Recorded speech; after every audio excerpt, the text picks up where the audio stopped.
Hi friends, എല്ലാവർക്കും commerce ഇലയിലേക്ക് സ്വാഗതം. എൻ്റെ പേര് വിദ്യാസന്ദീപ്. കൊമേഴ്സുമായി ബന്ധപ്പെട്ട ഒട്ടുമിക്ക സബ്ജക്റ്റുകളുടെയും ഓൺലൈൻ ക്ലാസ്സുകൾ കൊമേഴ്സ് ഇലൻ വഴി നിങ്ങൾക്ക് ലഭിക്കുന്നതാണ്. Higher secondary, degree, PG ക്ലാസ്സുകളോടൊപ്പം HDC, JDC കോഴ്സുകളും ഞങ്ങൾ നിങ്ങൾക്ക് നൽകുന്നു. എൻ്റെ ക്ലാസ് നിങ്ങൾക്ക് യൂസ്ഫുൾ ആയി തോന്നുകയാണെങ്കിൽ please subscribe our channel. So let us start today's class. Stay tuned. ഇന്നത്തെ ക്ലാസ്സിൽ നമ്മൾ types of cooperative societies in Kerala എന്ന ടോപ്പിക്കിലെ ഡിസ്ട്രിക്ട് സെൻട്രൽ കോപ്പറേറ്റീവ് ബാങ്ക്സ് അഥവാ DCBയെ കുറിച്ചാണ് പഠിക്കാൻ പോകുന്നത്.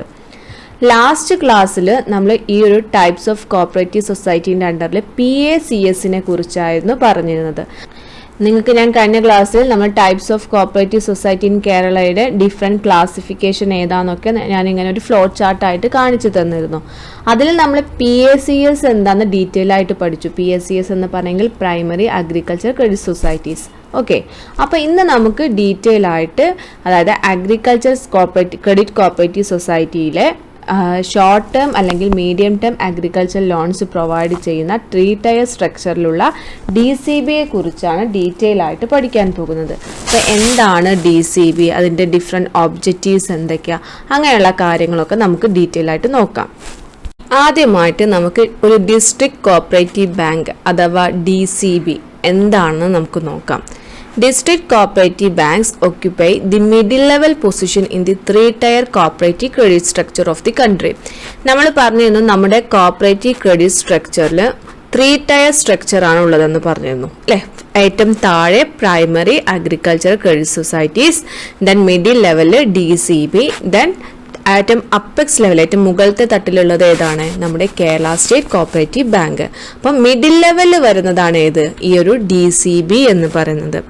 The Cooperative Societies Act of 1912 permitted the registration of DCBs. അപ്പോൾ ആദ്യമായിട്ട് ഡിസ്ട്രിക്ട് കോപ്പറേറ്റീവ് ബാങ്ക്സിൻ്റെ രജിസ്ട്രേഷൻ നമുക്ക് പെർമിഷൻ കിട്ടിയിരിക്കുന്നത് നമ്മുടെ 1912 ആക്ട് പ്രകാരമാണ്. കോപ്പറേറ്റീവ് സൊസൈറ്റീസ് ആക്ട് ഓഫ് 1912 പ്രകാരമാണ് ഡിസ്ട്രിക്ട് കോപ്പറേറ്റീവ് ബാങ്ക്സിൻ്റെ രജിസ്ട്രേഷൻ പറഞ്ഞിരിക്കുന്നത്, അല്ലെങ്കിൽ അതിൻ്റെ ഒരു പെർമിഷൻ ലഭിച്ചിരിക്കുന്നത്.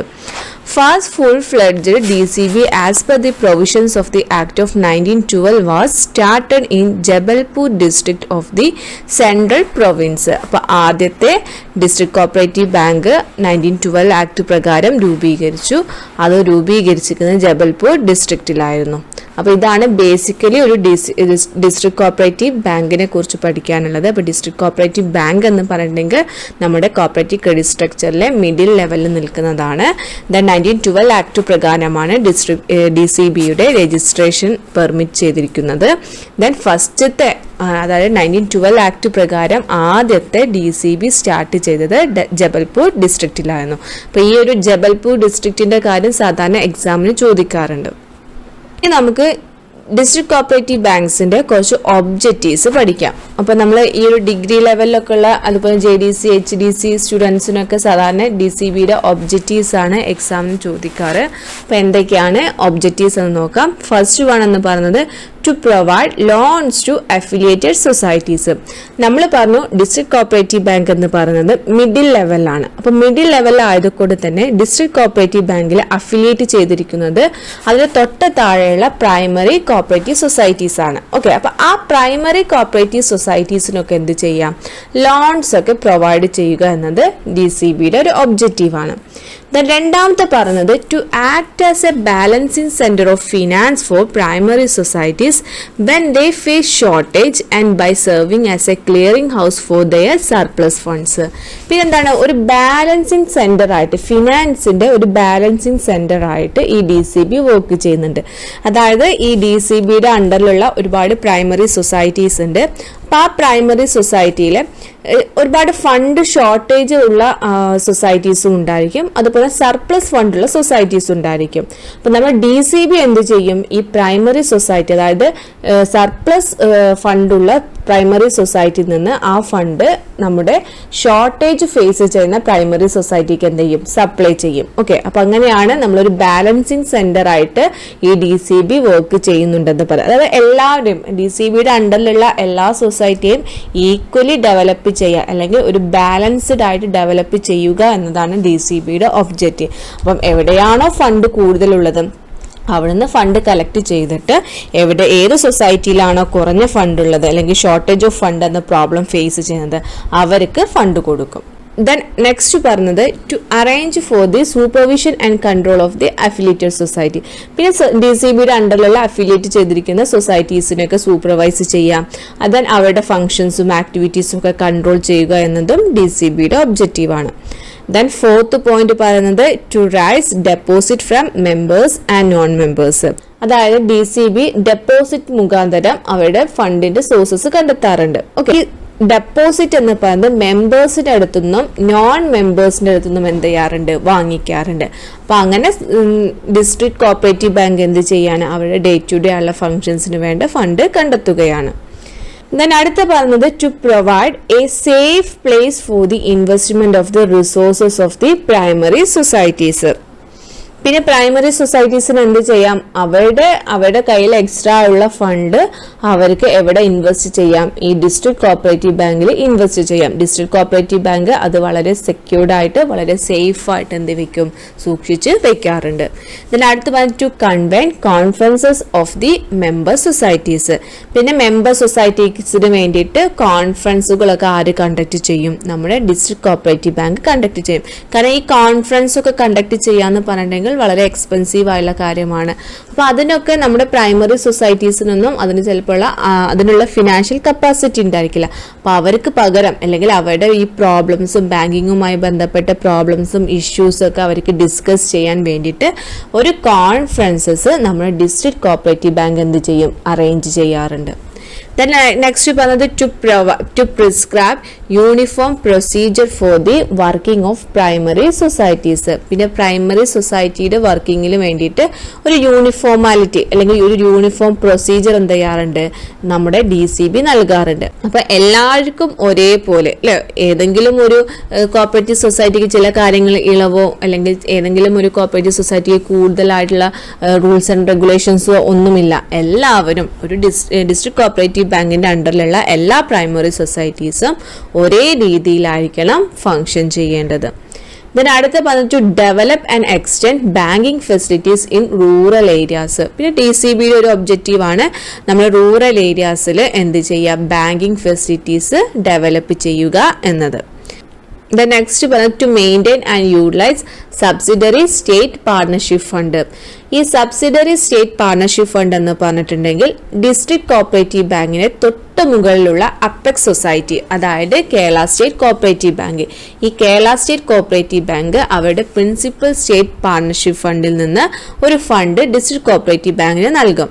ആ ഫണ്ട് ഉപയോഗിച്ചിട്ട് ഡിസ്ട്രിക്ട് കോഓപ്പറേറ്റീവ് ബാങ്ക് ക്രിയേറ്റ് ചെയ്യുന്ന ഒരു സെപ്പറേറ്റ് ഫണ്ടാണ് സബ്സിഡറി സ്റ്റേറ്റ് പാർട്ണർഷിപ്പ് ഫണ്ട് എന്ന് പറയുന്നത്. അപ്പൊ ഈ സബ്സിഡറി സ്റ്റേറ്റ് പാർട്ണർഷിപ്പ് ഫണ്ടിനെ മെയിൻറ്റെയിൻ ചെയ്യുക, അതുപോലെ തന്നെ അതിനെ പ്രോപ്പർ ആയിട്ട് യൂട്ടിലൈസ് ചെയ്യുക എന്നതും നമ്മുടെ DCBയുടെ ഒരു ഒബ്ജക്റ്റീവാണ്. അപ്പൊ ഇത്രയുമാണ് ഡിസ്ട്രിക്ട് കോഓപ്പറേറ്റീവിന്റെ മെയിൻ ആയിട്ടുള്ള ഒബ്ജക്റ്റീവ്സ് എന്ന് പറയുന്നത്. ഇനി നമുക്ക് ഇതിന്റെ ഫണ്ട്, അതായത് district cooperative bank banking business നടത്തി കൊണ്ടുപോകാൻ വേണ്ടിയിട്ട് ഫണ്ട് ഏതൊക്കെ സോഴ്സസിൽ നിന്നാണ് റൈസ് ചെയ്യുന്നത് എന്ന് നോക്കാം. ഒന്നാമത്തെ പറഞ്ഞത് ഷെയർസ് ആണ്, പിന്നെ ഡെപ്പോസിറ്റ്സ് ആണ്. ഡെപ്പോസിറ്റ് നമ്മൾ പറഞ്ഞു മെമ്പേഴ്സിന്റെ അടുത്തു നിന്നും നോൺ മെമ്പേഴ്സിന്റെ അടുത്തു നിന്നും എന്ത് ചെയ്യാറുണ്ട്, ഡെപ്പോസിറ്റ് സ്വീകരിക്കാറുണ്ട്. ദെൻ പിന്നെ പറഞ്ഞത് ലോൺസ് ആണ്. ദെൻ റിസർവ് ഫണ്ട്സ്, അതുപോലെ തന്നെ ഗവൺമെന്റിൽ നിന്ന് ലഭിക്കുന്ന ഗ്രാന്റുകളും ഇവരുടെ സോഴ്സ് ഓഫ് ഫണ്ടായിട്ടാണ് കണക്കാക്കുന്നത്. ായിട്ട് നമ്മൾ പറയാൻ പോകുന്നത് ഡിസ്ട്രിക്ട് കോഓപ്പറേറ്റീവ് ബാങ്കിന്റെ ഫണ്ട്സിനെ കുറിച്ചാണ്. Okay, The authorized share capital of a cooperative central bank ordinarily varies from rupees 50 lakh to rupees 1 crore. അതായത് ഒരു ഡിസ്ട്രിക്ട് കോഓപ്പറേറ്റീവ് ബാങ്കിന്റെ share capital, authorised share capital എന്ന് പറഞ്ഞെങ്കിൽ 50 ലാക്കിനും 1 crore ഇടയ്ക്കായിരിക്കണം. അതായത് മിനിമം 50 ലാക്കും മാക്സിമം 1 crore വരെയാണ് അവരുടെ ഓതറൈസ്ഡ് ഷെയർ ക്യാപിറ്റലിന്റെ ലിമിറ്റ് എന്ന് പറയുന്നത്. There are two types of shares, that is A class shares are intended for the member societies and the share value is usually rupees 100 and B class shares are reserved for the state government. അതായത് രണ്ട് type of shares ആണ് district cooperative ബാങ്കിൽ ഉള്ളത്. A class shares എന്ന് പറഞ്ഞിട്ടുണ്ടെങ്കിൽ നമ്മൾ member സൊസൈറ്റീസിനാണ് provide ചെയ്യുന്നത്. Member society എന്ന് പറഞ്ഞിട്ടുണ്ടെങ്കിൽ നമ്മുടെ പ്രൈമറി സൊസൈറ്റീസ് ആണ് ഡിസ്ട്രിക്ട് കോപ്പറേറ്റീവ് ബാങ്കിന്റെ മെമ്പേഴ്സ് എന്ന് പറയുന്നത്. അപ്പൊ ആ മെമ്പർ സൊസൈറ്റീസിനായിരിക്കും എ ക്ലാസ് ഷെയർസ് നൽകുന്നത്. ഒരു ഷെയറിന്റെ വാല്യൂ എന്ന് പറഞ്ഞിട്ടുണ്ടെങ്കിൽ 100 രൂപയായിരിക്കും. പിന്നെ അതേപോലെ ബി ക്ലാസ് ഷെയർസ് ഉണ്ട്. ഈ ബി ക്ലാസ് ഷെയർസ് എന്ന് പറഞ്ഞിട്ടുണ്ടെങ്കിൽ അത് സ്റ്റേറ്റ് ഗവൺമെന്റിന് മാത്രമായിരിക്കും നൽകുന്നത്. The funds of the Central Cooperative Bank include share capital from the member societies and the government, deposit from the members and non-members, reserve fund and other reserve created by the bank, loans from the state cooperative bank, etc. പിന്നെ അതേപോലെ ഫണ്ടിന്റെ sources നമ്മൾ already പറഞ്ഞതാണ് source of ഫണ്ടിൽ. അപ്പോൾ അത് തന്നെയാണ് ഇവിടെ പറയുന്നത്. മെയിൻ ആയിട്ടുള്ള സോഴ്സ് എന്ന് പറഞ്ഞെങ്കിൽ ഒന്ന് ഷെയർ ക്യാപിറ്റൽ ആണ്, അതായത് മെമ്പർ സൊസൈറ്റീസും ഗവൺമെന്റും കോൺട്രിബ്യൂട്ട് ചെയ്യുന്ന ഷെയർ ക്യാപിറ്റൽ ഉണ്ടായിരിക്കും. അതുപോലെ തന്നെ മെമ്പേഴ്സിന്റെ അടുത്തുനിന്നും നോൺ മെമ്പേഴ്സിന്റെ അടുത്തുനിന്നും ഡെപ്പോസിറ്റ് വാങ്ങിക്കാറുണ്ട്. പിന്നെ റിസർവ് ഫണ്ട്സും അതുപോലെ തന്നെ അതർ റിസർവ്സും ഉണ്ടായിരിക്കും. ബാങ്ക് ക്രിയേറ്റ് ചെയ്യുന്ന അതർ റിസർവ്സ് ഉണ്ട്. ദെൻ ലോൺസ്, സ്റ്റേറ്റ് കോപ്പറേറ്റീവ് ബാങ്കിൽ നിന്നും എടുക്കുന്ന ലോൺസ്, ഇതൊക്കെയാണ് മെയിൻ ആയിട്ട് ഇവിടെ സോഴ്സ് ഓഫ് ഫണ്ട് എന്ന് പറയുന്നത്. Then next പറയുന്നത് മാനേജ്മെന്റ് ആണ്. As in the case of all the other cooperative organization, the ultimate authority of the bank is the general body. നമ്മൾ എല്ലാ കോപ്പറേറ്റീവ് സൊസൈറ്റീൻ്റെ കേസും പറഞ്ഞതുപോലെ തന്നെ നമ്മുടെ അൾട്ടിമേറ്റ് അതോറിറ്റി അല്ലെങ്കിൽ സുപ്രീം അതോറിറ്റി എന്നൊക്കെ പറയുന്നത് നമ്മുടെ ജനറൽ ബോഡി തന്നെയാണ്. One delegate of each of affiliated societies will form the general body of the Central Cooperative Bank.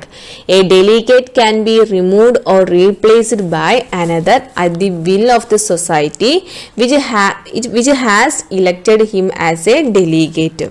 അതായത് പിന്നെന്താണ്, നമ്മുടെ ഈ ജനറൽ ബോഡിയിലേക്ക് ഓരോ അല്ലെങ്കിൽ ജനറൽ ബോഡി മെമ്പേഴ്സ് എന്ന് പറഞ്ഞിട്ടുണ്ടെങ്കിൽ നമ്മുടെ ഡിസ്ട്രിക്ട് കോപ്പറേറ്റീവ് ബാങ്കിൽ അഫിലിയേറ്റ് ചെയ്തിരിക്കുന്ന പ്രൈമറി സൊസൈറ്റിയെ റെപ്രസെന്റ് ചെയ്തിട്ടുള്ള ഓരോ വ്യക്തികളുമായിരിക്കും. ഓക്കെ, ഈ വ്യക്തികളെ നമുക്ക് എപ്പോൾ വേണമെങ്കിലും എന്ത് ചെയ്യാം, റിമൂവ് ചെയ്യുകയോ അല്ലെങ്കിൽ റീപ്ലേസ് ചെയ്യുകയോ ചെയ്യാവുന്നതാണ്. ഓക്കെ, അതായത് സൊസൈറ്റിയുടെ താല്പര്യം അനുസരിച്ചിട്ട് ഈ ഡെലിഗേറ്റ് മെമ്പേഴ്സിന് അല്ലെങ്കിൽ ജനറൽ ബോഡിയിൽ നമ്മുടെ പ്രൈമറി സൊസൈറ്റിനെ റെപ്രസെന്റ് ചെയ്തിരിക്കുന്ന വ്യക്തികളെ എപ്പോൾ വേണമെങ്കിലും നമുക്ക് റിമൂവ് ചെയ്യുകയോ റീപ്ലേസ് ചെയ്യുകയോ ചെയ്യാവുന്നതാണ്.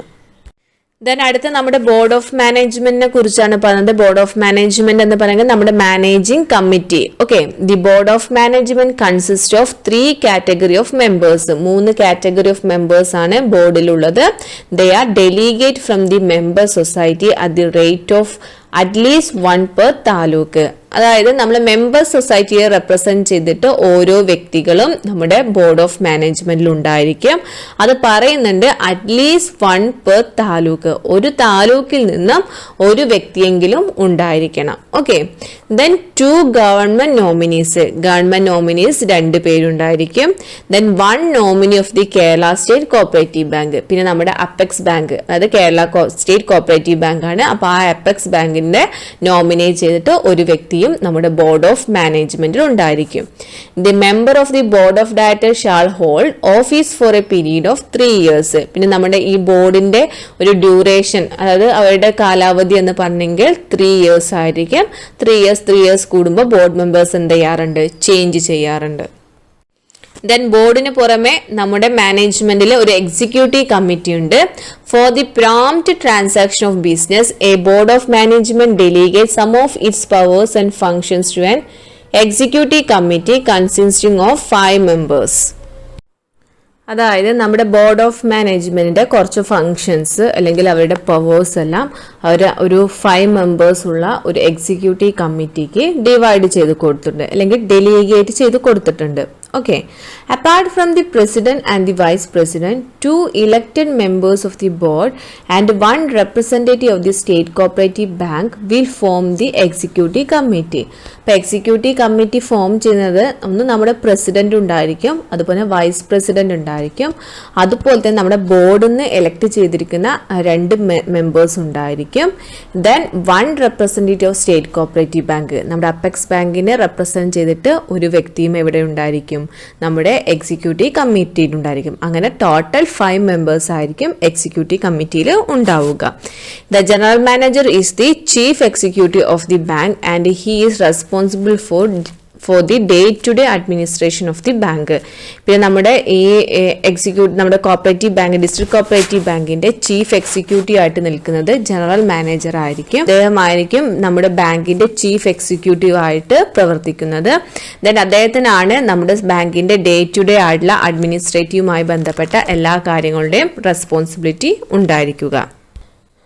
ദെൻ നമ്മൾ അടുത്ത് പറയാൻ പോകുന്നത് ഡിസ്ട്രിക്ട് കോപ്പറേറ്റീവ് ബാങ്കിന്റെ പ്രോഫിറ്റ് ഡിസ്ട്രിബ്യൂഷനുമായി ബന്ധപ്പെട്ട കാര്യങ്ങളാണ്. അതായത് നമ്മൾ നെറ്റ് പ്രോഫിറ്റ് എങ്ങനെയൊക്കെയാണ് റിസർവിലേക്കൊക്കെ നമ്മൾ ഡിസ്ട്രിബ്യൂട്ട് ചെയ്യുന്നത് എന്നാണ് പറയാൻ പോകുന്നത്. 25% of net profit to reserve fund. Reserve ഫണ്ടിലേക്ക് എന്ത് ചെയ്യുന്നുണ്ട്? നെറ്റ് പ്രോഫിറ്റിന്റെ 25% ട്രാൻസ്ഫർ ചെയ്യും. Then 5% subject to a maximum of ₹60,000 of net profit to cooperative education fund. പിന്നെ നമ്മുടെ കോപ്പറേറ്റീവ് എഡ്യൂക്കേഷൻ ഫണ്ടിലേക്ക് നെറ്റ് പ്രോഫിറ്റിന്റെ 5% നമ്മൾ ട്രാൻസ്ഫർ ചെയ്യാറുണ്ട്. ഇങ്ങനെ 5% എന്ന് പറഞ്ഞിട്ടുണ്ടെങ്കിൽ മാക്സിമം നമ്മൾ എത്രയായിരിക്കും? 60,000 ആയിരിക്കും. അതായത് നമ്മൾ നെറ്റ് പ്രോഫിറ്റിന്റെ 5% കാൽക്കുലേറ്റ് ചെയ്യുന്ന സമയത്ത് 60,000 കൂടുതലാണെങ്കിൽ നമ്മൾ ഒരിക്കലും ആ കൂടുതലുള്ള എമൗണ്ട് അല്ല ട്രാൻസ്ഫർ ചെയ്യാം. മാക്സിമം 60,000 വരെ ആയിരിക്കും നമ്മൾ എന്ത് ചെയ്യുന്നത്? കോപ്പറേറ്റീവ് എഡ്യൂക്കേഷൻ ഫണ്ടിലേക്ക് ട്രാൻസ്ഫർ ചെയ്യുന്നത്. ദെൻ പിന്നെ പറയുന്നത് 5% of net profit to professional education fund. Then professional education ഫണ്ടിലേക്ക് 5% ട്രാൻസ്ഫർ ചെയ്യുന്നുണ്ട്. Then 10% of net profit to cooperative member relief fund subject to a maximum of ₹1 lakh. പിന്നെ കോപ്പറേറ്റീവ് മെമ്പർ റിലീഫ് ഫണ്ടിലേക്ക് net പ്രോഫിറ്റിന്റെ 10% മാറ്റി വെക്കുന്നുണ്ട്. Then അതിനും നമ്മളൊരു limit പറയുന്നുണ്ട്. മാക്സിമം ₹1 lakh വരെ നമുക്ക് എന്ത് ചെയ്യാൻ പറ്റുള്ളൂ? ഇതിലേക്ക് മാറ്റി വെക്കാൻ പറ്റുകയുള്ളൂ. Then 7% of net profit to agriculture credit stabilisation fund. Okay, agriculture credit stabilisation ഫണ്ടിലേക്ക് നെറ്റ് പ്രോഫിറ്റിന്റെ 7% ട്രാൻസ്ഫർ ചെയ്യും. Then balance to be distributed as per bylaws. ബാക്കിയുള്ള എമൗണ്ട് നമ്മൾ എന്ത് ചെയ്യും? ബൈലോ പ്രകാരം ഡിസ്ട്രിബ്യൂട്ട് ചെയ്യും. അതായത് ബൈലോ പ്രകാരം ഒന്നില്ലെങ്കിൽ നമ്മൾ മെമ്പേഴ്സിന് ഡിവിഡൻഡ് ആയിട്ടായിരിക്കും നൽകുന്നത്, അല്ലെങ്കിൽ നമ്മൾ ബിൽഡിംഗ് ഫണ്ട്, അങ്ങനെയുള്ള കോമൺ ഗുഡ് ഫണ്ട് എന്നൊക്കെ പറഞ്ഞിട്ട് ഒരുപാട് ഫണ്ടിലേക്ക് എന്ത് ചെയ്യും? നമ്മൾ ബൈലോയിൽ എന്താണോ പറഞ്ഞിരിക്കുന്നത് അത് പ്രകാരം നമ്മൾ എന്ത് ചെയ്യും? ഡിസ്ട്രിബ്യൂട്ട് ചെയ്യാറുണ്ട്. നമ്മൾ പറയാൻ പോകുന്നത് സബ്സിഡറി സ്റ്റേറ്റ് പാർട്ണർഷിപ്പ് ഫണ്ടിനെ കുറിച്ചാണ്. ഓക്കെ, നിങ്ങൾക്ക് 2 മാർക്കിനൊക്കെ സാധാരണ എക്സാമിന് ചോദിക്കുന്ന ഒന്നാണ് സബ്സിഡറി സ്റ്റേറ്റ് പാർട്ണർഷിപ്പ് ഫണ്ട് എന്ന് പറയുന്നത്. അത് നമ്മുടെ ഡിസ്ട്രിക്ട് കോപ്പറേറ്റീവ് ബാങ്കുമായി ബന്ധപ്പെട്ടതാണ്. Okay, this fund is being maintain in the district cooperative bank with the money received from the principal state partnership fund of the state cooperative bank.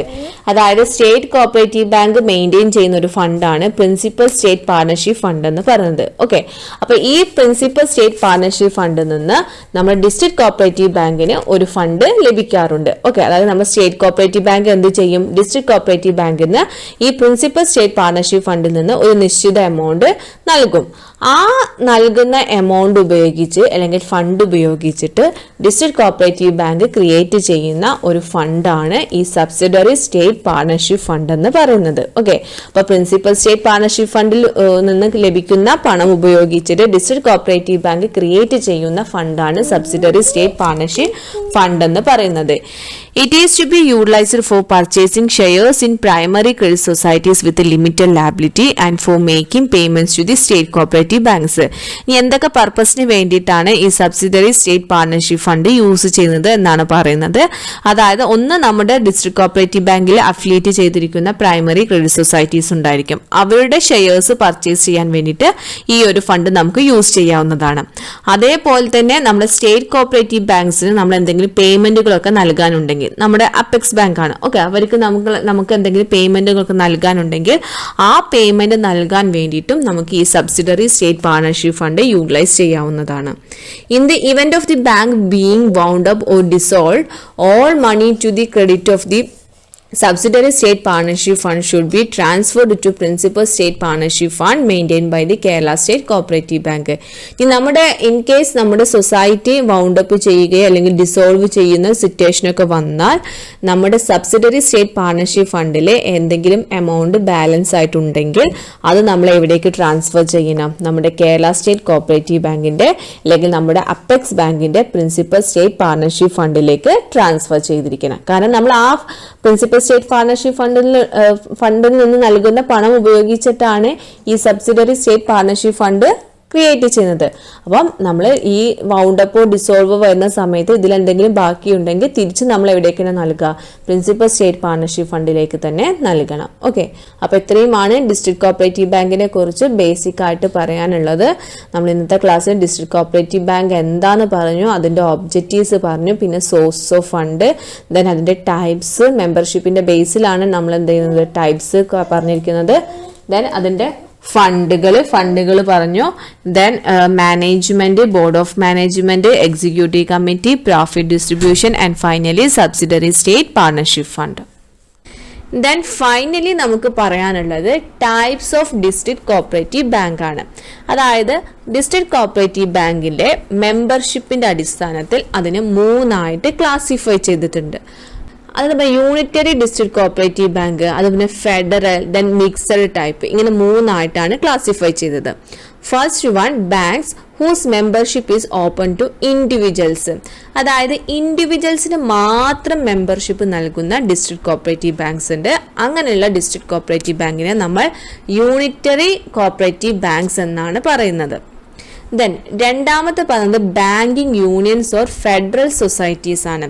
ഈ banking union അല്ലെങ്കിൽ federal society എന്ന് പറഞ്ഞിട്ടുണ്ടെങ്കിൽ wherein only primary societies are allowed to become members under this category. അതായത് ഈ district cooperative ബാങ്കിൽ നമ്മൾ primary സൊസൈറ്റീസിന് മാത്രമേ membership നൽകുകയുള്ളൂ. ഇൻഡിവിജ്വൽസിന് എന്ത് നൽകില്ല? മെമ്പർഷിപ്പ് നൽകില്ല. ഓക്കെ, അപ്പം അങ്ങനെയുള്ള സൊസൈറ്റിയെ നമ്മൾ ഫെഡറൽ സൊസൈറ്റി അല്ലെങ്കിൽ ബാങ്കിങ് യൂണിയൻസ് എന്നൊക്കെയാണ് പറയുന്നത്. ദെൻ ഫൈനലി ഉള്ളത് മിക്സഡ് ടൈപ്പ് ബാങ്ക്സ് ആണ്. അതായത് നമ്മുടെ യൂണിറ്ററി സ്ട്രക്ചറും ഫെഡറൽ സ്ട്രക്ചറും കൂടി കമ്പൈൻ ചെയ്തിട്ടുള്ള സൊസൈറ്റിയാണ് മിക്സഡ് ടൈപ്പ് ബാങ്ക്സ് എന്ന് പറയുന്നത്. Whose membership include both individuals and societies. ഇൻഡിവിജ്വൽസിനും അതുപോലെ പ്രൈമറി സൊസൈറ്റീസിനും മെമ്പർഷിപ്പ് നൽകിയിട്ടുള്ള ബാങ്ക്സ് ആണ് മിക്സഡ് ടൈപ്പ് ബാങ്ക്സ് എന്ന് പറയുന്നത്. 3 ടൈപ്പാണ് ഡിസ്ട്രിക്ട് കോപ്പറേറ്റീവ് ബാങ്ക്. യൂണിറ്ററി ആണെങ്കിൽ ഇൻഡിവിജ്വൽ മെമ്പർഷിപ്പ് ആയിരിക്കും. ഫെഡറൽ സൊസൈറ്റി ആണെങ്കിൽ പ്രൈമറി സൊസൈറ്റീസിന് മാത്രമായിരിക്കും മെമ്പർഷിപ്പ് നൽകുന്നത്. Then finally mixed type banks. ഈ മിക്സഡ് ടൈപ്പ് ബാങ്ക്സിൽ നമ്മൾ മെമ്പർഷിപ്പ് നൽകുന്നത് ഇൻഡിവിജ്വൽസിനും അതോടൊപ്പം തന്നെ പ്രൈമറി സൊസൈറ്റീസിനുമാണ്. ഇന്നത്തെ എൻ്റെ ക്ലാസ് നിങ്ങൾക്ക് എല്ലാവർക്കും മനസ്സിലായെന്ന് കരുതുന്നു. നമ്മുടെ വീഡിയോ ഇഷ്ടപ്പെട്ടെങ്കിൽ വീഡിയോ ലൈക്ക് ചെയ്യുക. തുടർന്നുള്ള ക്ലാസ്സുകൾക്കായി ചാനൽ സബ്സ്ക്രൈബ് ചെയ്യുക. അതുപോലെ തന്നെ തൊട്ടടുത്തുള്ള ബെല്ലൈക്കൺ ക്ലിക്ക് ചെയ്യുക. താങ്ക്